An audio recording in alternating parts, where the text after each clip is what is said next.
Hey guys, how's it going? It's Kara here with another Guardian Tales video, and in today's video we're going to be talking about two updates to Guardian Tales here coming by the end of the year. One of them being a quick one that I think everyone will universally like, which is going to be equipment loadouts.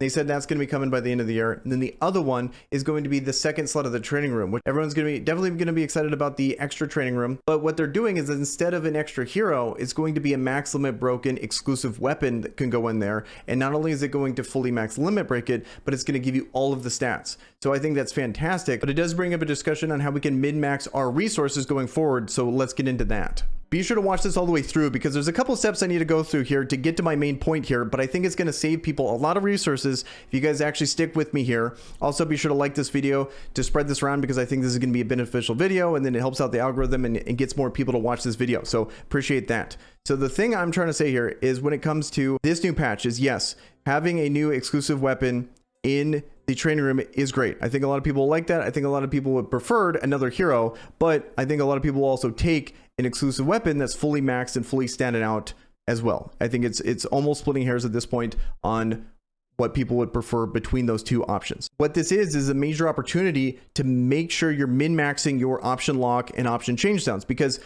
I absolutely do not like this currency in this game. It's too rare, it's too expensive, you don't get enough of it.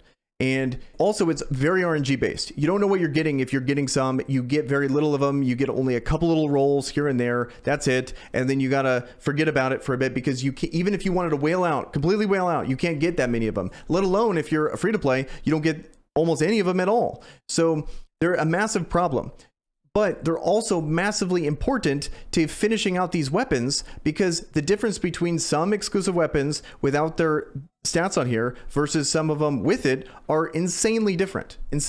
Like, for example, let's look at Future Princess. I think is a great example of a character that massively changes based on the amount of stats you can put on that character. So look at the difference here.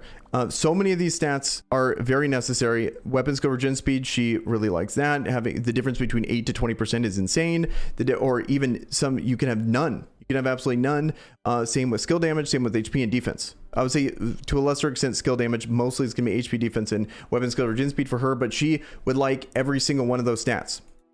Another example would be Mariel. There's so many potential stats here when it comes to her exclusive weapon that you could face a Mariel that has, so I've gotten lucky with my rolls, got a 30% skill damage, 20% HP, 12% defense, all the max stuff, except the weapons cover gen speed and the flat defense, essentially maxed. You know, that's a major difference. Imagine facing someone with 30% skill damage versus someone that had none. You could have none. You could have no weapons coverage and speed. You could have no HP or no defense. That's a major difference there. But it's associated with currency that is impossible to really lock down because it's way too expensive and way too scarce.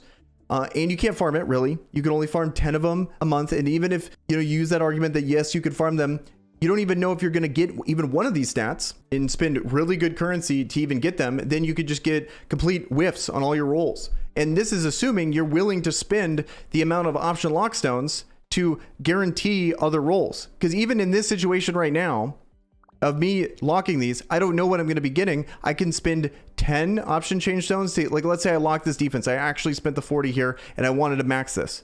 I could spend 50 option locks. I don't know how many I'm going to spend. I have no way of knowing. And because you could go down, you could go up. There's no way to have any kind of guarantee there. So it's going to make a massive difference for people if you're looking, which weapons are you actually going to max? I think a lot of people only have a couple characters. So they're going to assume that, okay, I only have a couple of characters. Let me just go max those. And I think that's not ideal. Because this currency, even if you want to whale out, even if you go all the way in, you still can't guarantee if you're going to finish that weapon. So you want to pick weapons to max that are very easy to max. And a couple examples really quick on weapons that I think are really easy to max and only take a couple option change stones and are going to give yourself the best favor as possible. Because still, even with this, even if you follow this advice, you still could get screwed and you could still have a bad weapon. But these ones right here are option change. The only thing that you really need on her is just a high heal stat. On Maya, for example, you just need like 20, ideally 20%. Ideally, obviously, you're going to want more HP and more defense, but you don't need it to be fully finished. for her to get a really good amount of usage out of her, because she's not, there's no weapon skill regen speed stat. You're not going to be using her in a main slot. You just want her to survive, and you want her to be to heal as much as possible. You don't care about her attack stat, stuff like that. Her flat heal you can't even affect it with option change stones. So that is going to be something that is an easy thing that only takes one stat you're looking for. You don't need to put any lock stones on it. I guess you could, like, for example, if you had a stat that you liked as well, like let's say you had 16% defense, but a bad heal stat, you could spend the 10, lock the defense, and then finish out and get the heal and call it a day.